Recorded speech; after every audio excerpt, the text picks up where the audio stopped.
الحمد لله نحمده ونستعينه ونستغفره ونعوذ بالله من شرور أنفسنا ومن سيئات أعمالنا من يهده الله فلا مضل له ومن يضلل فلا هادي له أشهد أن لا إله إلا الله وحده لا شريك له وأشهد أن محمدا عبده ورسوله صلى الله عليه وسلم لا نبي بعده يا أيها الذين آمنوا اتقوا الله حق تقاته ولا تموتن إلا وأنتم مسلمون يا أيها الذين آمنوا اتقوا الله وقولوا قولا سديدا يصلح لكم أعمالكم ويغفر لكم ذنوبكم ومن يطع الله ورسوله فقد فاز فوزا عظيما أما بعد فإن أصدق الحديث كتاب الله وخير الهدي هدي محمد صلى الله عليه وسلم وشر الأمور محدثاتها فإن كل محدثة بدعة وكل بدعة ضلالة وكل ضلالة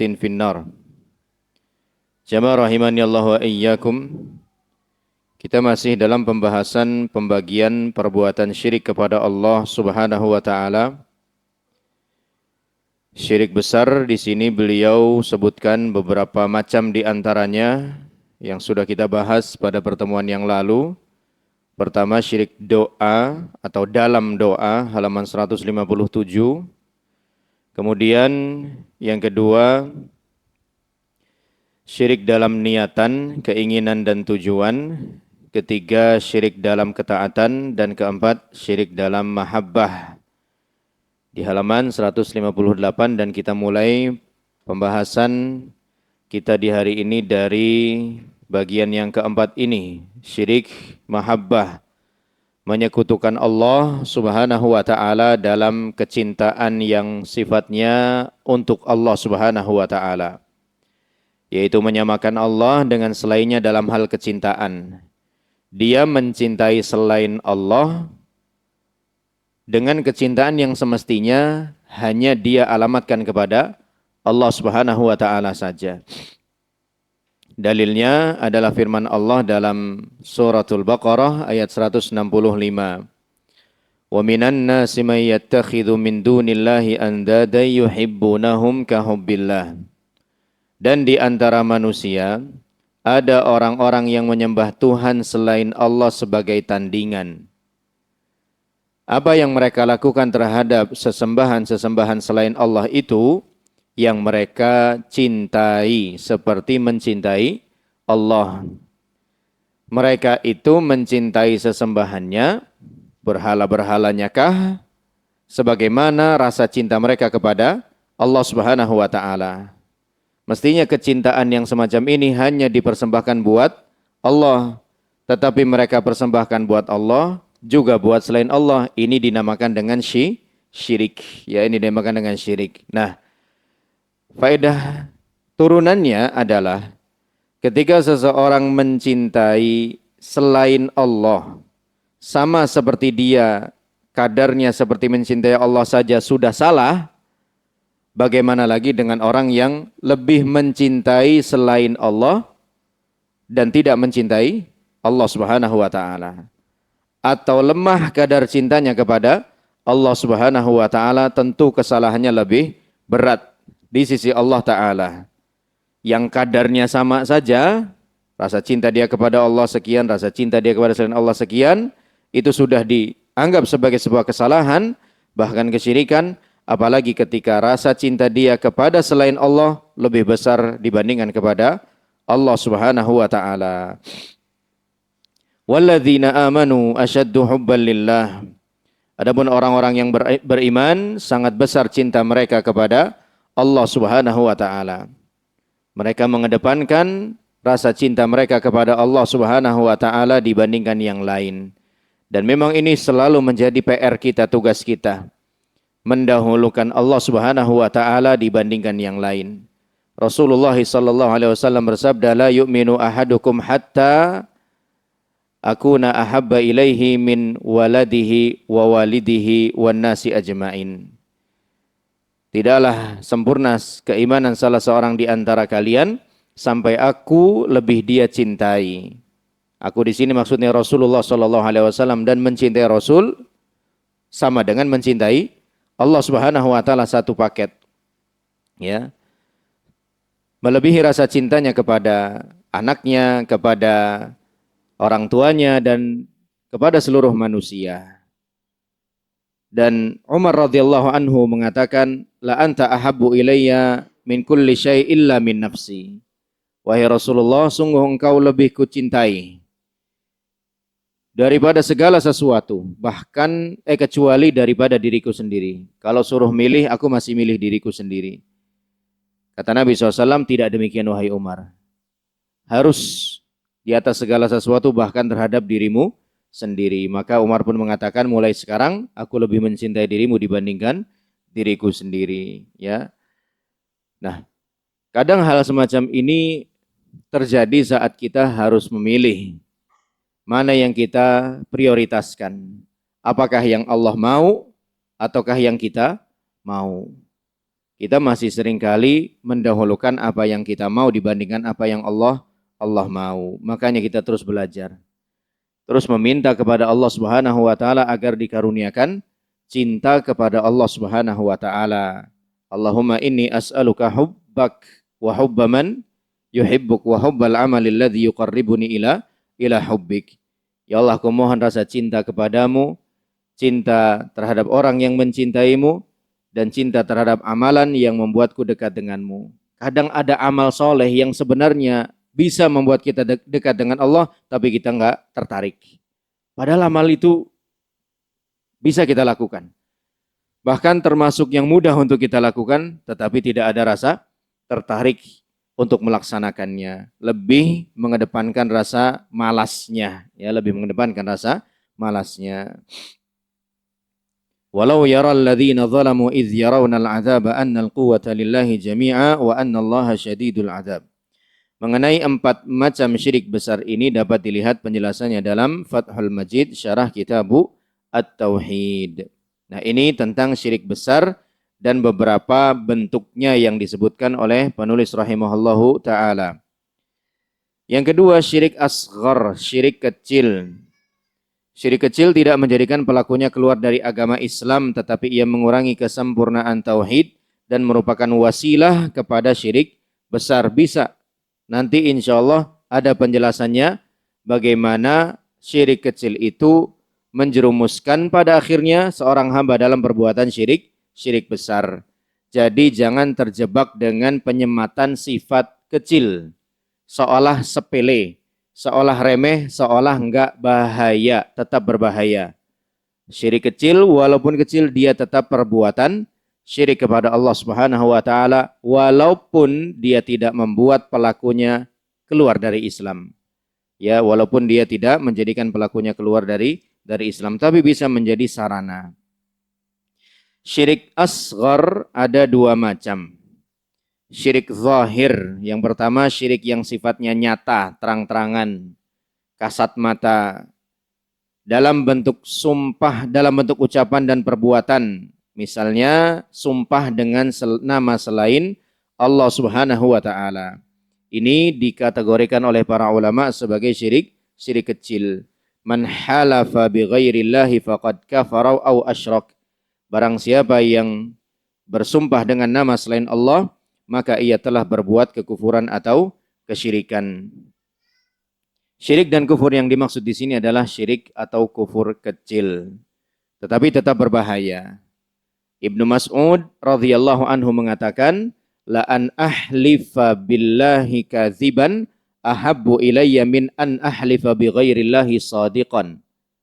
Sungguh aku bersumpah dengan menyebut nama Allah, kemudian aku mengingkarinya, membatalkan sumpah itu, menyalahi sumpahku itu sendiri, itu masih lebih aku pilih dibandingkan bersumpah dengan nama selain Allah kemudian aku tepati.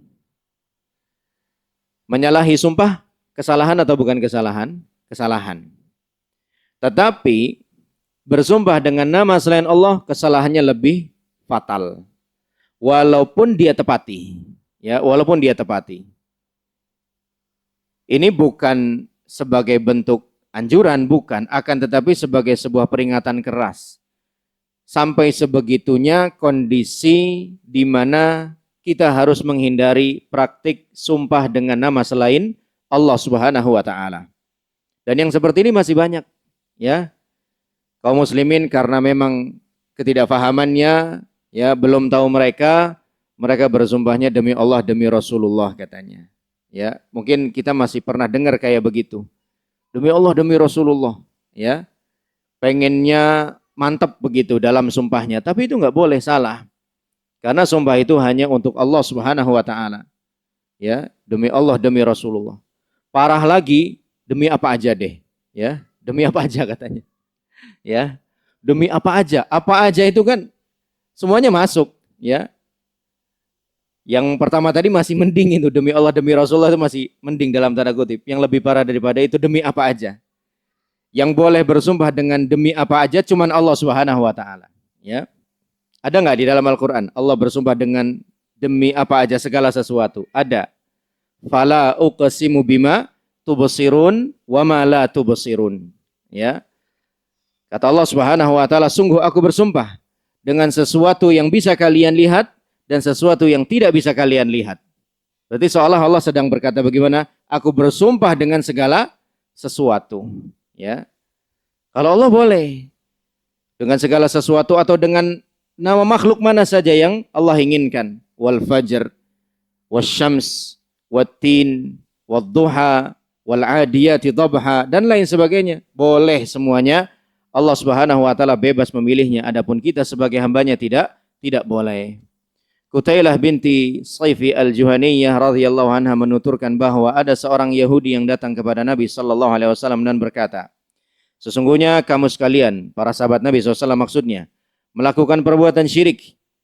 Kalian mengucapkan atas kehendak Allah dan kehendakmu dan mengucapkan demi Ka'bah. Maka Nabi SAW memerintahkan para sahabat apabila hendak bersumpah agar mengatakan wa rabbil Ka'bah. Tidak lagi berkata wal Ka'bah, akan tetapi wa rabbil Ka'bah. Wa an yaqulu ma sya'allahu tsumma syi'ta. Dan Nabi juga memerintahkan para sahabat untuk berkata, ini semua atas kehendak Allah, kemudian atas kehendakmu, ya. Atau bahasa gampangnya kita, karena Allah kemudian kamu. Jangan karena pertolongan dari Allah dan kesungguhan kamu. Perbedaan penggunaan kata kemudian dengan dan saja sudah membuat perbedaan yang sangat jauh dari aspek hukum. Ya, dan seperti ini sangat-sangat diperhatikan di dalam Islam, detail semacam ini. Penggunaan kata Masya Allahu thumma syi'ta. Atau bahasa yang lebih familiar di tengah-tengah kita ya, Alhamdulillah ini karena Allah kemudian. Kegigihan teman-teman semua. Kemudian, ya. Jangan karena pertolongan dari Allah dan kesungguhan teman-teman. Enggak boleh seperti ini. Ini berarti ada unsur menyamakan antara Allah dengan selainnya. Contoh lain syirik dalam bentuk ucapan Masya Allah wa syi'ta, sama ini. Atas kehendak Allah dan kehendakmu. Ucapan tersebut salah dan yang benar adalah Masya Allah thumma syi'ta. Makanya kita kalau bisa nolong orang, ya. Kemudian orang lain merasa terbantu sekali, merasa tertolong sekali, dan gak jarang dia jadi muji kita, jangan malah lupa daratan, ya. Tetap tawadhu' dan mengingatkan dia untuk terus mengucap alhamdulillah, alhamdulillah. Allah Subhanahu wa taala masih mudahkan kita semua, ya. Allah Subhanahu wa taala masih jaga kita semua. Jadi jangan sampai malah satu pujian yang diarahkan seseorang kepada kita justru jadi bumerang bagi kita. Makanya ada sebuah doa yang diriwayatkan dari Abu Bakar As-Siddiq radhiyallahu anhu ketika mendapatkan pujian dari orang lain, beliau mengatakan Allahumma la tu'akhidzni bima yaqulun waghfir li ma la ya'lamun waj'alni khairam mimma yadhunnun. Ya, doa ketika dipuji oleh orang lain, ya. Allahumma la tu'akhidni bima yaqulun. Ya Allah, jangan kau hukum aku tersebabkan pujian mereka ini kepadaku. Ya, karena bisa jadi orang tergelincir gara-gara dipuji oleh orang lain, ya. Tadinya niatnya udah ikhlas, enggak mikir apa-apa. Dapat pujian mulai dia tergelincir. Allahumma la tu'akhidzni bima yaqulun waghfir li ma la ya'lamun. Dan ampuni aku atas dosaku yang tidak mereka tahu. Yang mereka tahu itu cuman bagus-bagusnya aja dari aku. Ya, boroknya, jeleknya aku tuh mereka nggak tahu. Dan yang tahu cuman Kau ya Allah, maafkan aku. Ampuni aku ya Allah. Dan yang ketiga, waj'alni khairan mimma yadhunnun, dan jadikan aku lebih baik dari yang mereka kira. Mereka kira aku ini orangnya ramah, jadikan aku jauh lebih ramah. Mereka kira mereka pikir aku ini orang yang entengan, bantu orang, jadikan aku lebih entengan lagi, dan seterusnya. Ya. Nah, dengan menghafalkan doa itu, kemudian mengamalkannya, insya Allah akan membuat kita lebih terkontrol untuk tidak takabur saat dipuji oleh orang. Ya, kita jadi ingat bahwa kita pun masih banyak kurangnya, cuma orang lain nggak tahu. Ya, cuma Allah Subhanahu Wa Taala masih tutup dan terus tutup kesalahan kita itu. Makanya salafun salih mengatakan, lau kanat lizunubi rihun ma jalasa ilayya ahadun. Seandainya dosa itu keluar bau, ya, maka nggak ada orang yang mau deket-deket sama kita, nggak ada. Ya, Bapak tahu dosa saya, nggak mau belajar di sini. Ya, Bapak saling tahu dosa satu dengan yang lain. Wah, ini habis gibah kayaknya nih, baunya kayak begini nih. Ya, ketahuan. Ya, nggak mau deket-deket. Tapi dosa itu nggak ada baunya, ya, itu sebagai sebuah kenikmatan sekaligus kesempatan dari Allah Subhanahu Wa Taala agar kita bisa berhenti dari dosa-dosa tersebut. Selanjutnya hal ini berdasarkan hadis dari Ibnu Abbas radhiyallahu anhuma bahwa Rasulullah sallallahu alaihi wasallam bersabda, "Idza halafa ahadukum fala yaqul ma syaa Allah wa syi'ta, walakin liyaqul ma syaa Allah tsumma syi'ta." Apabila salah seorang di antara kalian bersumpah, maka janganlah ia mengucapkan atas kehendak Allah dan kehendakmu. Akan tetapi hendaklah dia mengucapkan Masya Allah, summa syi'ta. Kata kemudian menunjukkan tertib berurutan. Ya, tidak selevel antara Allah dengan yang selainnya. Allah kemudian, teman-teman. Allah kemudian, saudara-saudara. Ya, tidak ada kesamaan. Berarti menjadikan kehendak hamba mengikuti kehendak Allah Subhanahu wa Ta'ala. Menjadikan atau meyakini kehendak Allah mengikuti kehendak hamba mengikuti kehendak Allah, maksudnya meyakini bahwa kehendak hamba itu tergantung kehendaknya Allah. Sekali lagi, maksud dari ucapan beliau, menjadikan kehendak hamba mengikuti kehendak Allah, maksudnya adalah meyakini bahwa kehendak hamba itu tergantung atau di bawah kehendaknya Allah Subhanahu wa Ta'ala. Kita bisa berkehendak begini dan begitu, itu karena Allah yang menghendakinya. Ya, kita pilih pakai baju warna hitam sekarang misalnya, padahal kita punya opsi untuk pakai baju warna putih. Kita punya pilihan, tapi pilihan kita itu pun tetap dikehendaki oleh Allah Subhanahu wa Ta'ala. Dalilnya firman Allah dalam surah At-Takwir ayat terakhir, wa ma tasyauna illa ayyasha Allahu rabbul alamin. Dan kamu tidak dapat menghendaki menempuh jalan yang lurus itu kecuali apabila dikehendaki oleh Allah Rabb seluruh alam. Jadi Allah punya kehendak, akidah Ahlussunnah, Allah punya kehendak, makhluk juga punya kehendak, tapi kehendaknya makhluk ini masih ada di bawah kehendaknya Allah Subhanahu wa Ta'ala. Ya. Bahkan orang Arab Badui dahulu itu mengatakan, dari mana mereka mengetahui bahwa Allah itu punya kehendak atas kehendak kita? Ya, dari berubahnya rencana-rencana kita, dari berubahnya keinginan kita, dari berubahnya niatan-niatan kita. Kadang ini contohnya dalam proses mengajar aja deh. Ya, saat di rumah itu sudah persiapan. Nanti yang mau disampaikan ini. Sampai di majelis yang disampaikan malah beda, ya, yang disampaikan malah beda. Dan ketika di rumah saat persiapan itu kadang nggak kepikiran untuk menyampaikan ini dan itu, pas di majelis muncul maklumat itu. Ya, nah dari hal-hal semacam itu, orang Arab Badui meyakini bahwasannya kehendak hamba masih ada di bawah kehendaknya Allah Subhanahu wa Ta'ala, dan kita kan juga sering begitu, ya. kita pengen bicara di forum, nanti saya tak nyampaikan begini begitu, yang keluar malah yang lain, ya. Yang tersampaikan malah yang lain, berubah dari apa yang direncanakan. Selanjutnya, adapun contoh syirik dalam perbuatan seperti misalnya memakai gelang, benang dan sejenisnya sebagai pengusir atau penangkal mara bahaya, seperti menggunakan jimat, tamimah karena takut dari ain alias mata jahat atau yang lainnya. Hal semacam ini memang alhamdulillah sudah tidak banyak, tapi masih ada yang menggunakannya. Ya, benda-benda yang nggak harus selalu dari dukun, Ya, kadang benda-benda yang tiba-tiba aja mereka yakini itu membawa tuah sendiri, membawa keberuntungan sendiri. Ya, hingga mereka pun nggak mau ganti ke benda yang lainnya. Misalnya apa?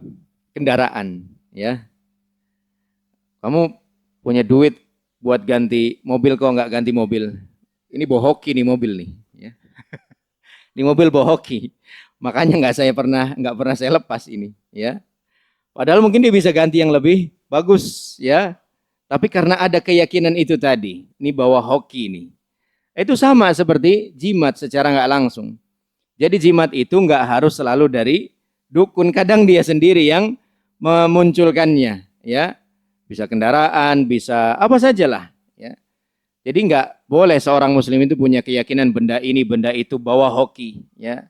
Nggak ada bawa istilah bawa hoki dalam Islam, semuanya itu merupakan kehendak Allah Subhanahu wa Ta'ala. Ya. Rezeki yang kita terima, kebaikan yang kita terima, kondisi bahaya yang menjauh dari kita, itu semuanya karena Allah Subhanahu wa Ta'ala, bukan karena benda-benda tersebut. Jika seorang meyakini bahwa kalung, benang, atau jimat itu sebagai penyebab sekali lagi, untuk menolak mara bahaya dan menghilangkannya, maka ini tergolong syirik asghar. Ya. Dia yakin misalnya pensil ini ya sebagai penyebab, yang menentukan dia selamat tetap Allah. Cuma pensil ini hanya penyebab, atau bahasa orang awamnya itu ikhtiar.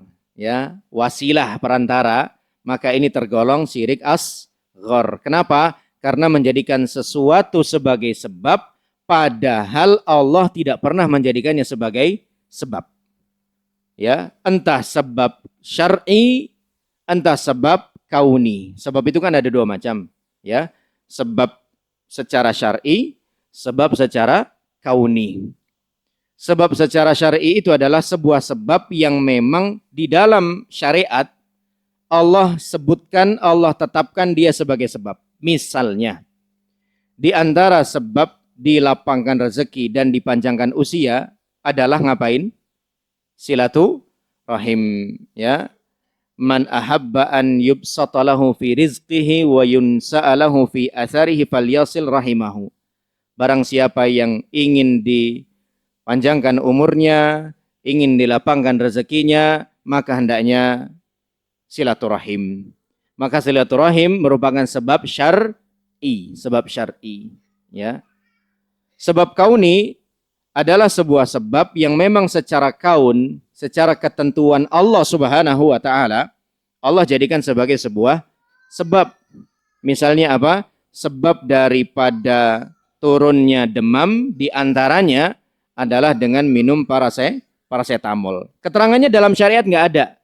Akan tetapi penjelasannya ada dalam ilmu pengetahuan, bisa dijelaskan.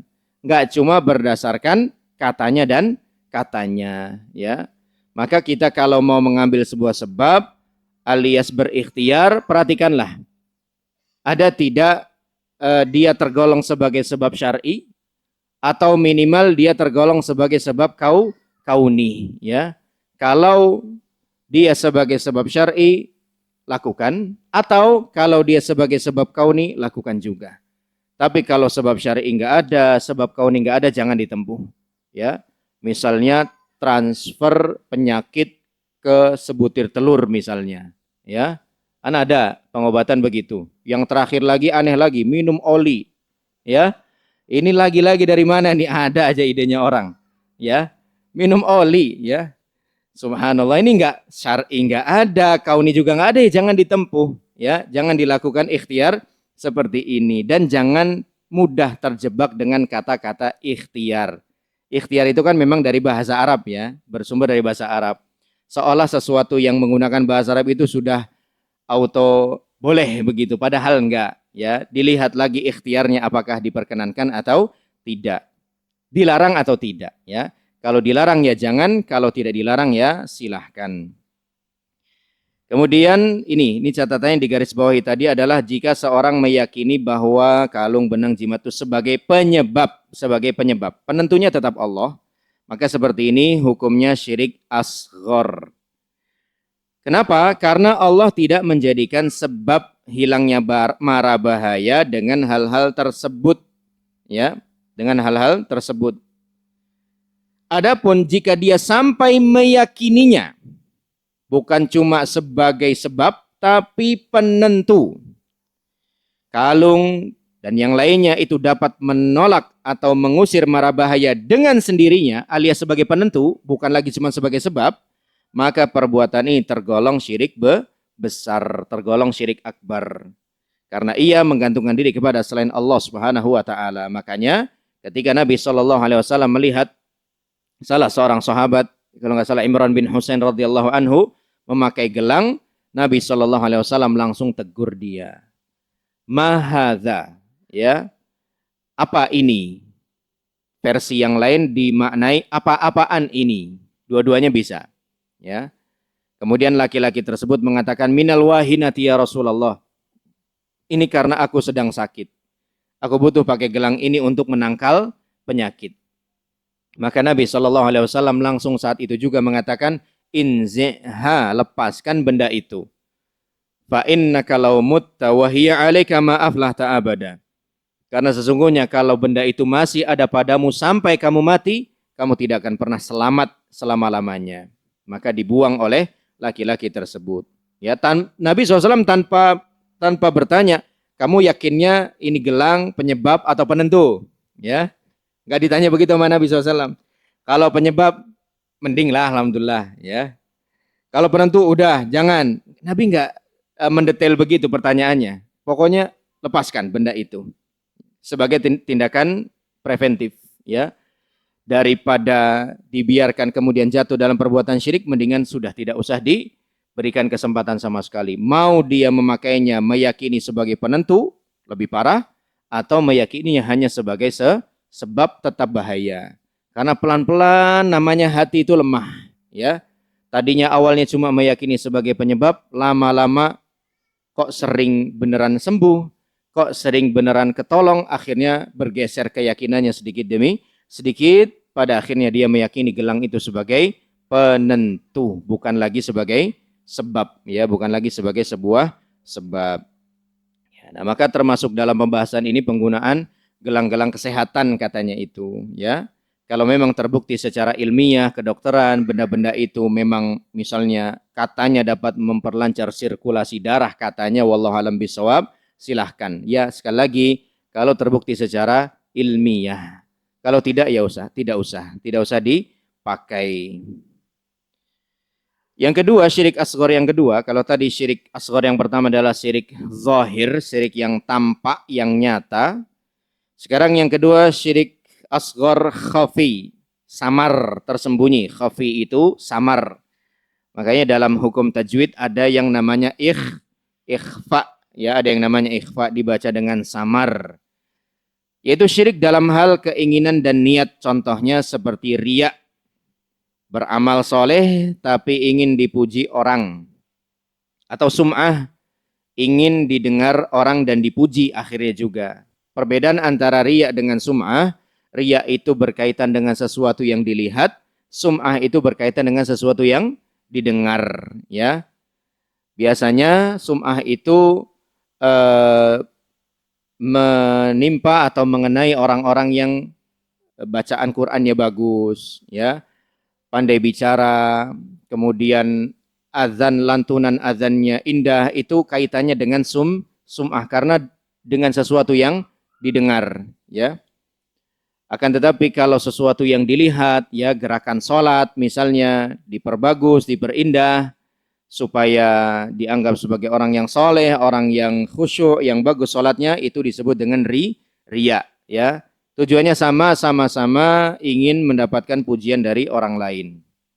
Contohnya seperti melakukan suatu amal tertentu untuk mendekatkan diri kepada Allah, tetapi ia ingin mendapatkan pujian manusia. Harusnya amalan itu dia lakukan supaya semakin dekat dengan Allah, tapi dia punya motivasi yang lain, yaitu ingin dipuji oleh manusia. Misalnya dengan memperbagus sholatnya, tuh lihat, karena dilihat orang, Makanya kita bisa ngecek kesungguhan bagus tidaknya gerakan sholat itu saat kita sedang sholat sendiri, ya, saat sholat sendiri. Sama nggak kualitasnya? Saat kita sendiri dengan saat kita di masjid. Di masjid itu kan banyak orang. Di rumah itu sendiri. Kalau sama berarti insya Allah yang di masjid pun bagus. Ya, memang aslinya begitu. Tapi kalau di masjid bagus, di rumah saat sholat sendiri, sholat sunnah tentunya malas-malasan, ogah-ogahan, ya itu yang asli. Ya, itu yang sesungguhnya. Karena memang tidak ada orang lain yang lihat kecuali hanya Allah Subhanahu wa taala. Atau bersedekah supaya dipuji. Atau memperindah suaranya di dalam membaca Al-Quran agar didengar orang lain, sehingga mereka menyanjung atau memujinya. Ini semua sebenarnya adalah amalan yang dia jadikan untuk taqarrub kepada Allah, tapi dia taqarrub kepada Allah juga dia mengharapkan pujian dari manusia. Ya, ini disebut sebagai syirik. Kenapa? Karena dia persembahkannya masih kepada Allah, tapi berharap ekstra ke sisi yang lain, yaitu kepada manusia. Suatu amalan apabila tercampur riya, maka amalan tersebut tertolak. Karena itu Allah perintahkan kita untuk berlaku ikhlas. Di akhir suratul Kahfi Allah berfirman, "Qul innama ana basyarum mislukum yuha ilayya annama ilahukum ilahu wahid." Nah, kemudian Allah bilang, "Faman kana yarju liqa'a rabbih falya'mal 'amalan shalihan wa la yusyrik bi'ibadati rabbih ahada." Barang siapa yang ingin berjumpa dengan Allah Subhanahu wa taala, hendaknya dia laksanakan amal soleh dan jangan persekutukan Allah Subhanahu wa taala dengan siapapun. Dia jangan melakukan perbuatan syirik. Syirik apa? Ya syirik apa aja. Apakah syirik besar atau sekedar syirik kecil, jangan dilakukan. Kalau memang kamu beneran pengen ketemu sama Allah Subhanahu wa taala. Ya, syirik besar kamu hindari, syirik kecil pun juga berusaha kamu hindari. Dan Nabi SAW mendefinisikan riya, ya, dengan sabda beliau, yaqumur rajul fayuzayyinu salatahu lima yara min nadhri rajulin ilaihi. Riya itu adalah ada seseorang yang sedang sholat, kemudian dia perindah gerakan sholatnya karena dia menyadari ada orang yang memperhatikan dia. Ya, ada orang yang memperhatikannya. Dibagus-baguskan gerakannya. Padahal tanpa harus ada orang, dia juga sudah dituntut untuk memperindah gerakannya. Karena memang itu kewajiban dia kepada Allah Subhanahu wa ta'ala. Mau sholat di masjid, mau sholat di rumah, harus bagus gerakannya. Ya, nggak boleh dibeda-bedakan. Ya, nggak boleh dibeda-bedakan. Maksudnya yaitu, katakanlah, wahai Muhammad sallallahu alaihi wasallam kepada orang-orang musyrik yang mendustakan kerasulanmu. Sesungguhnya aku ini hanyalah manusia seperti juga dirimu. Maka barang siapa yang menganggap diriku Muhammad SAW maksudnya adalah pendusta, hendaklah ia mendatangkan sebagaimana yang telah Nabi Muhammad SAW datangkan. Sesungguhnya Nabi Muhammad SAW tidak mengetahui yang gaib, yaitu tentang perkara-perkara terdahulu yang pernah disampaikan oleh beliau, seperti tentang Ashabul Kahfi, Dzulqarnain, atau perkara gaib yang lainnya, melainkan sebatas yang telah diwahyukan oleh Allah Subhanahu wa ta'ala. Qul innama ana basyarum mislukum yuha ilayya. Aku ini hanya manusia biasa, akan tetapi aku diberikan wahyu oleh Allah Subhanahu wa ta'ala. Kemudian di separuh terakhir daripada ayat ini, Rasulullah sallallahu alaihi wasallam mengkhabarkan bahwasanya ilah yang mereka seru dan mereka ibadahi tidak lain Allah yang esa, tiada sekutu baginya. Kemudian Allah mengabarkan bahwa siapa yang mengharapkan perjumpaan dengannya, itu mendapatkan pahala dan kebaikan balasan darinya, hendaklah dia mengerjakan amal soleh yang sesuai dengan syariatnya, serta tidak menyekutukan sesuatu pun dalam beribadah kepada Rabb-nya. Amal perbuatan inilah yang dimaksudkan untuk mencari wajah Allah semata yang tidak ada sekutu baginya. Jadi orang yang ria itu berpotensi terhalang untuk bisa berjumpa dengan Allah Subhanahu wa taala. Minimal tertunda. Minimal tertunda. Makanya orang-orang yang ria itu nanti akan diusir oleh Allah Subhanahu wa taala. Ana aghnas syuraka'i 'anis syirki. Man amila amalan asyraka fihi ma'i taraktuhu wa syirkahu. Aku adalah zat yang paling tidak membutuhkan sekutu. Ya, kalau kita masih butuh sekutu, masih butuh partner, masih butuh teman, Allah Subhanahu wa taala enggak butuh sama sekali. Maka barang siapa yang mempersekutukanku dalam amalannya, aku akan tinggalkan dia dan sekutunya itu. Bahkan Allah juga mengatakan dalam hadis qudsi yang lain, idhabu ilal ladzina kuntum turaun. Pergi sana kalian ke orang-orang yang dulu kalian riak sama mereka. Minta tolong coba sama mereka sana. Ya, kamu dulu riak sama fulan, minta tolong sama fulan sana. Kamu riak dulu sama fulanah, minta tolong sama fulanah sana. Tentunya enggak ada yang bisa memberikan pertolongan itu karena mereka sendiri juga butuh pertolongan, ya. Maka kalau kita muncul rasa-rasa ingin dipuji, diapresiasi, ingatlah bahwa sesungguhnya pujian dan apresiasi orang itu sebenarnya nggak ada gunanya buat kita, nggak ada. Ya, kalaupun orang memuji kita ya sudah itu haknya dia, anggap itu merupakan kenikmatan yang disegerakan oleh Allah Subhanahu wa taala, kita tidak mengejarnya, kita tidak menargetkannya, ya. Kita tidak kecewa ketika tidak ada yang memuji atau tidak ada yang mengapresiasi kita karena memang bukan itu yang kita kejar. Ingat bahwasanya sekali lagi pujian itu tidak berguna bagi kita. Tapi sayangnya ya kita sebagai manusia di antara tabiat negatif yang kita miliki adalah senang sekali dipuji, senang sekali disanjung, senang sekali diapresiasi, ya. Sampai-sampai ada orang-orang yang rela mengeluarkan harta yang begitu banyak, bahkan mengorbankan nyawanya hanya sekedar ingin dipuji oleh orang, ya. Hadis tentang 3 orang yang melakukan amal soleh hebat masing-masing, ada yang berjihad, ada yang berdakwah, ada yang bersedekah, semuanya keluarkan apa yang bisa dia keluarkan, kerahkan apa yang bisa dia kerahkan cuma untuk satu perkara, supaya dipuji, ya. Akhirnya mereka semua pun dijerumuskan ke dalam neraka oleh Allah Subhanahu wa taala. Maka Bapak dan Ibu sekalian, kalau kita berbuat baik ya kemudian tidak diapresiasi, janganlah jadikan itu sebagai sebuah masalah, ya. Bapak misalnya melakukan kebaikan terus kemudian misalnya istri atau anak Bapak kok datar-datar aja gitu, enggak usah kecewa. Bukan itu yang kita kejar, ya. Walaupun kita didik mereka supaya taulah terima kasih, ya. Bukan untuk menguntungkan kita, tapi sebagai bentuk adab mereka kepada orang lain yang berbuat baik kepada mereka. Ibu pun juga demikian, para istri. Ya, kalau suatu ketika melakukan suatu hal yang baik, tapi suami kok ya anyep aja, datar aja, ya jangan kecewa. Ya, memang bukan itu yang kita kejar, bukan itu yang kita inginkan. Yang kita inginkan adalah diridhoi oleh Allah Subhanahu wa taala. Dan ingat, Allah Subhanahu wa taala kalau sudah ridho sama kita, Allah akan jadikan orang lain juga ridho sama kita. Kalau Allah Subhanahu wa taala sudah sayang sama kita, Allah akan jadikan orang lain juga sayang sama kita, ya. Kejarlah ridho dan cintanya Allah Subhanahu wa taala, maka Allah akan menjadikan manusia meridhoi dan mencintai kita, dan itu biar Allah Subhanahu wa taala yang melakukannya, tidak usah kita. Wallahu alam bissawab. Sampai di sini kajian kita. Insyaallah kita teruskan pada pertemuan yang akan datang. Hadanallahu wa iyyakum ajma'in. Subhanakallahumma bihamdika asyhadu an la ilaha illa anta astaghfiruka wa atubu ilaik. Assalamualaikum warahmatullahi wabarakatuh.